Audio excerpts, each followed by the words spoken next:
இன்று 17வது சட்டப்பேரவை உறுப்பினர்களுக்கான ஒரு புத்தாக்க பயிற்சியை மாண்புமிகு பேரவைத் தலைவர் அவர்கள் 2 நாட்களாக அவர் தலைமையில் நடத்தி கொண்டிருக்கிறார்கள். மாண்புமிகு முன்னவர் அவர்களும் செக்ரட்டேரியட் சட்டப்பேரவையில் இருக்கக்கூடிய அனைத்து நிலை நிர்வாகிகளும் இந்த புத்தாக்க பயிற்சி ஒர்க் ஷாப் மாதிரி இது வந்து எப்பயுமே நடக்கிறது தான். ஒரு சட்டப்பேரவை அதை தொடங்கும் பொழுதும் ஒரு 2 நாள் ஒர்க் ஷாப் போல் ட்ரைனிங் செஷன் போல் எல்லா சட்டப்பேரவை உறுப்பினர்களுக்கும் நடத்துவாங்க. அதுவும் குறிப்பாக புதிதாக முதல் முறை சட்டப்பேரவை உறுப்பினர்களாக பதவியேற்கக்கூடியவர்கள் எல்லாருமே வந்து இதில் பங்கு பெற்று பயன்பெறுவார்கள். நீங்கள் பாருங்க மேடம், கடந்த 24 மணி நேரத்தில் 12 பாலியல் குற்றச்சாட்டு பதியப்பட்டிருக்குன்னு எதிர்கட்சி தலைவர் பதிவு பண்ணியிருக்காரு. அன்புமணி சாரும் பதிவு நீங்கள் பார்க்குறீங்க. தமிழக சட்டம் ஒழுங்கு எப்படி இருக்கு? கண்டிப்பாக பாலியல் குற்றச்சாட்டுகளுக்கு உடனடியாக ஒரு தண்டனை கிடைக்க வேண்டும். அதை தவிர வேற எந்த தீர்வுமே கிடையாது, பயமே கிடையாது. எந்த ஒரு குழந்தை மேல கை வச்சாலோ இல்லை எந்த ஒரு பெண்கள் மேலேயோ இந்த கூட்டு பாலியல் வன்கொடுமை எந்த ஒரு வன்கொடுமை நடந்தாலும் அதற்கு உடனடியாக நடவடிக்கை எடுக்கப்பட வேண்டும். ஏன்னா அது ரொம்ப முக்கியம். இதில் இப்போ நம்ம பார்த்துட்டு இருக்கோம், ரொம்ப சின்ன குழந்தைங்கள்லாம் பாதிக்கப்படுறாங்க. அதுக்கு ஒரு வருஷம் 2 வருஷம்லாம் பொறுமையாக கேஸ் எல்லாம் நடத்திட்டு இருக்க முடியாது. இன்றைய நிலைமையில பார்த்தீங்கன்னா போக்சோ நீதிமன்றங்கள் 20, அதாவது சிறப்பு நீதிமன்றங்கள் 20 தான் இருக்குது. குறைந்தது 50வது இருக்க வேண்டும் என்பதுதான் விதி. 50வது சிறப்பு நீதிமன்றங்கள் இருந்தாதான் இந்த மாதிரி பாலியல் வழக்குகளை உடனடியாக விரைந்து விசாரணைக்கு எடுத்துக்கொள்ள முடியும். ஆயிரக்கணக்கான வழக்குகள்ல விசாரணைக்கு எடுத்துக்கொள்ளப்படாமல் இருக்கிறது.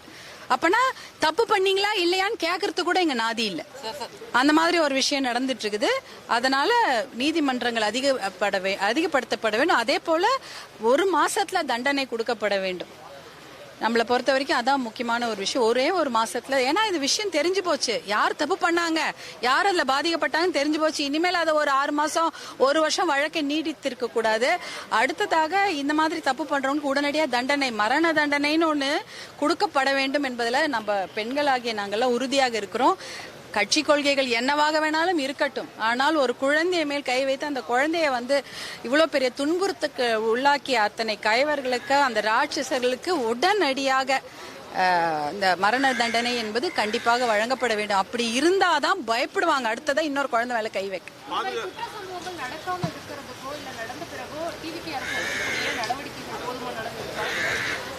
கண்டிப்பாக நிறைய நடவடிக்கைகளை எதிர்பார்த்து கொண்டு இருக்கின்றோம். நிறைய பண்ணணும். ஏற்கனவே சிங்கப்பெண் படையெல்லாம் அமைத்திருக்கிறார்கள்.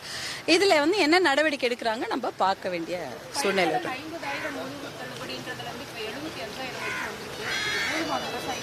இல்ல, கிட்டத்தட்ட 20,000 கோடி ரூபாய் பயிர்க்கடன்கள் செய்தால்தான் எல்லா விவசாயிகளுக்கும் அது நன்மை பயக்கும். இப்போதைக்கு 2,000 கோடி வரைக்கும் தான் பயிர்க்கடன்கள் தள்ளுபடி நடந்திருக்கு. அப்பனா நிறைய விவசாயிகளுக்கு இன்னும் கடன் இருக்கிறதுன்னு தான் அர்த்தம். அதனால அது வரக்கூடிய நிதிநிலை அறிக்கையில நல்ல முடிவுகளும் நல்ல அவங்களுக்கு கடன் தள்ளுபடி செய்யப்படும் என்ற அறிவிப்பு வரும் என்று ரொம்ப எதிர்பார்ப்போடு இருக்கு.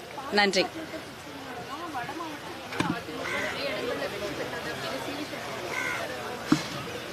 அது நீங்க உங்களுடைய ஸ்டாட்டிஸ்டிக்ஸ் எடுத்து பாருங்க, அது தெரியும்.